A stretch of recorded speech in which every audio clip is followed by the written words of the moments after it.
y a rien de bon à la télé calice de tabarnak.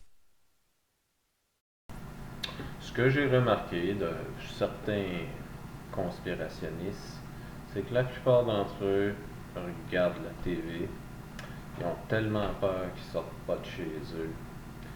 Puis tout ce qu'on leur demande semble être une menace. Puis pourtant, c'est des gens qui font peur à tout le monde. C'est ce que j'ai remarqué. Et en plus de dénoncer le mensonge qu'ils prétendent dénoncer, ils vont chercher dans des sites web qui sont plus ou moins fiables. Donc, c'est l'exemple d'un gars que je veux même pas nommer parce que moi, je me dis franchement, je me demande comment ça se fait que pour lui, la réalité, tout est négatif. Donc, la réalité, c'est vaste. Oui, c'est vrai, il y a de la violence dans la réalité.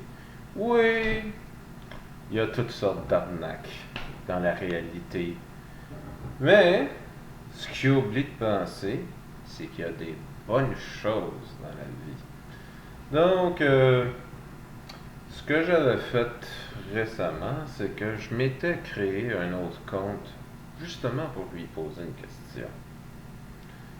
Donc, moi, je voulais savoir comment il voyait ça, la gentillesse. Et à la fin, j'ai signé J'aime ça vivre. Parce que mon autre nick, c'était J'aime ça vivre. Donc, il m'a dit est-ce que aimer vivre, c'est fermer les yeux sur la réalité? Hey, c'est la première fois que je lisais une affaire comme ça. Puis si je l'avais entendu, je m'étais dit, de quoi tu parles? Donc là, je lui disais clairement que j'aimais le classique, que j'aimais voir des pièces de théâtre.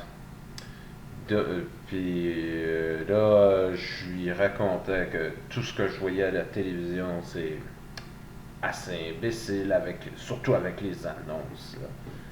C'est sûr, il y a des bonnes affaires à la télévision, mais moi, dans mon cas, là, je boycotte la télévision parce que, premièrement, toutes les annonces que tu vois à la télévision, la plupart du temps, là, ils prennent les gens pour des imbéciles.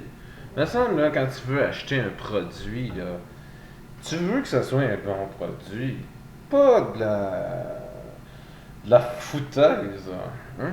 Pas de la merde, comme on dirait en bon québécois. Hein? On s'entend là-dessus. Puis, ça a l'air que le gars n'a pas de goût culturel. Hein?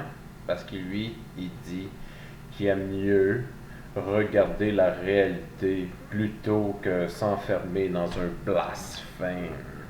Hmm?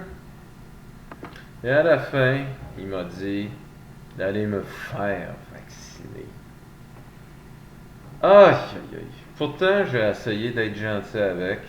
Et encore une fois, je veux pas le nommer.